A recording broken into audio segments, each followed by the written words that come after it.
Rabbi इश्रह ली सदरी वयस्सिर ली अमरी वहलुल उक़दतम मिन लिसानी यफ़क़हू क़ौली rabbi ज़िदनी इल्मा rabbi यस्सिर वला तुअस्सिर वतम्मिम बिल खैर। बिस्मिल्लाहिर रहमानिर रहीम। अस्सलामु अलैकुम। अर्रहीकुल मख़तूम से हमने अभी तक अरब का महल वक़ू, उसमें बसने वाली कौमों के बारे में पढ़ा है। जज़ीरतुल अरब के बारे में पढ़ा है कि उसके तीन तरफ पानी है और उसकी क्या अहमियत है। नस्ली एतबार से अरबों की तीन इकसाम, अरब बायदा वो अरब कबाइल और कौमें जो बिल्कुल नापैद हो गई, आज समूद वगैरह। अरब आरबा, इन्हें कहतानी अरब भी कहा जाता है। अरब मुस्तारबा, इन्हें अदनानी अरब भी कहा जाता है। हज़रत नूह के बेटे साम की नस्ल से हैं। इनके जद्दे आला सैयदना इब्राहीम अलैहिस्सलाम हैं। हज़रत इब्राहीम अलैहिस्सलाम की दो बीवियाँ थीं। पहली बीवी हज़रत हाजरा, जिनके बतन से हज़रत इसहाक पैदा हुए, जो हज़रत इस्माईल अलैहिस्सलाम से 13 साल छोटे थे।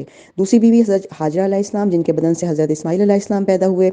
फिर हमने हज़रत इस्माईल अलैहिस्सलाम की दो शादियों के बारे में पढ़ा। इनकी शादी बनु जुरहम के कबीले में हुई। बनु जुरहम के कबीले के लोग तिजारत के गर्ज से वादी हिजाज से गुजरा करते थे, लेकिन यहाँ ना तो पानी था, ना इंसान, ना कोई चरिंद परिंद। फिर आब ज़मज़म का वाक़या तफसील से पढ़ा, जिसकी वजह से जुरहम का कबीला हज़रत हाजरा अलैहिस्सलाम की इजाज़त से वहीं क़याम पज़ीर हुआ। फिर हज़रत इस्माईल ने अरबी ज़ुबान भी इन्हीं से सीखी। हज़रत इस्माईल अलैहिस्सलाम को अल्लाह ताला ने 12 बेटे अता फरमाए। इन बेटों से 12 कबीले वजूद में आए। इन 12 बेटों में से नाबत और केदार की औलाद गुमनामी से मुस्तस्ना है। केदार बिन इस्माईल की नस्ल मक्का में ही फलती फूलती रही, यहाँ तक कि अदनान और फिर इनके बेटे माद का ज़माना आ गया। अदनान नबी करीम सल्लल्लाहु अलैहि वसल्लम के सिलसिला नसब में 21वीं पुश्त पर पढ़ते हैं। बाज़ रिवायतों में यह बयान किया गया है कि आप सल्लल्लाहु अलैहि वसल्लम जब अपना सिलसिला नसब जिक्र फरमाते तो अदनान पर पहुंचकर रुक जाते और आगे ना बढ़ते। कुछ ज़ईफ़ रवायात के मुताबिक अदनान और हज़रत इब्राहीम अलैहिस्सलाम के दरमियान 40 पुश्तें हैं। बहरहाल माद के बेटे नज़ार से, जिनके मुतल्लिक कहा जाता है कि उनके अलावा माद की कोई औलाद ना थी, कई ख़ानदान वजूद में आए। दर हकीकत नज़ार के 4 बेटे थे और हर बेटा एक बड़े कबीले की बुनियाद साबित हुआ। चारों के नाम ये हैं: इयाद, अनमार, रबिया और मुदर। इनमें से मौखिर ज़िक्र 2 कबीलों की शाखें और शाखों की शाखें बहुत ज़्यादा हुईं।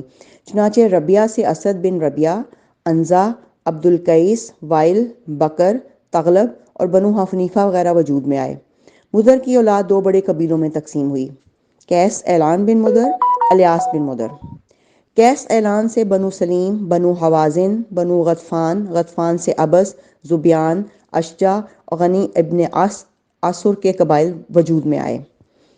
अलियास बिन मुदर से तमीम बिन मुर्रा, हुज़ैल बिन मदरका, बनु असद बिन खुज़ैमा और कनाना बिन खुज़ैमा के कबाइल वजूद में आए। फिर कनाना से कुरैश का कबीला वजूद में आया।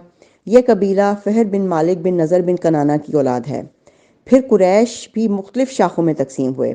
मशहूर कुरैशी शाहों के नाम ये हैं: जमहा, सहम, अदी, मखज़ूम, तईम, ज़ोहरा और कुसई बिन कलाब के ख़ानदान, यानी अब्दुद्दार, असद बिन अब्दुल उज़्ज़ा और अब्द मनाफ, ये तीनों कुसई के बेटे थे। इनमें से अब्द मनाफ के 4 बेटे हुए, जिनसे 4 ज़ेली कबाइल वजूद में आए, यानी अब्द शम्स, नौफल, मुतलिब और हाशिम। इन्हीं हाशिम की नस्ल से अल्लाह ताला ने हमारे हज़रत मोहम्मद सल्लल्लाहु अलैहि वसल्लम का इंतखाब फरमाया। रसूलुल्लाह सल्लल्लाहु अलैहि वसल्लम का इरशाद है कि अल्लाह ताला ने इब्राहीम अलैहिस्सलाम की औलाद में से इस्माईल अलैहिस्सलाम का इंतखाब फरमाया। फिर इस्माईल अलैहिस्सलाम की औलाद में से कनाना को मुंतखब किया और कनाना की नस्ल से कुरैश को चुना। फिर कुरैश में से बनु हाशिम का इंतखाब किया और बनु हाशिम में से मेरा इंतखाब किया। इब्न अब्बास रज़ी अल्लाह ताला अन्हा का बयान है कि रसूलुल्लाह सल्लल्लाहु अलैहि वसल्लम ने फरमाया, अल्लाह ताला ने खल्क़ की तख्लीक फरमाई तो मुझे सबसे अच्छे ग्रोह में बनाया। फिर इनके भी 2 ग्रोहों में से सबसे ज़्यादा अच्छे ग्रोह के अंदर रखा। फिर कबाइल को चुना तो मुझे सबसे अच्छे कबीले के अंदर बनाया। फिर घरानों को चुना, मुझे सबसे अच्छे घराने में बनाया। लिहाजा मैं अपनी ज़ात के एतबार से भी सबसे अच्छा हूँ और अपने घरानों के एतबार से भी सबसे बेहतर हूँ। ये नबी करीम सल्लल्लाहु अलैहि वसल्लम का शजरा नसब है।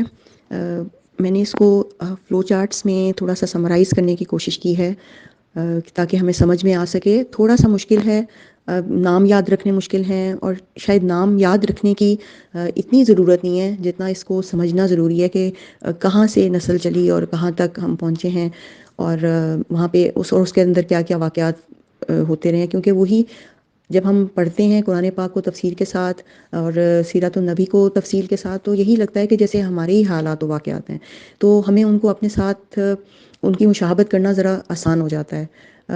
اللہ تعالیٰ سے دعا ہے کہ ہم جو کوشش کر رہے ہیں بہت ناقص سی کوشش ہے، اللہ تعالیٰ اس کو قبول کرے اور ہمیں ہمارے نبی، ہمارے حبیب صلی اللہ علیہ وآلہ وسلم کی سنت پہ چلنے کی توفیق عطا کرے، اور جو ہم پڑھ رہے ہیں وہ ہمیں سمجھ بھی آئے اور ہمارے اندر بھی اتر جائے۔ آمین۔ السلام علیکم ورحمۃ اللہ وبرکاتہ۔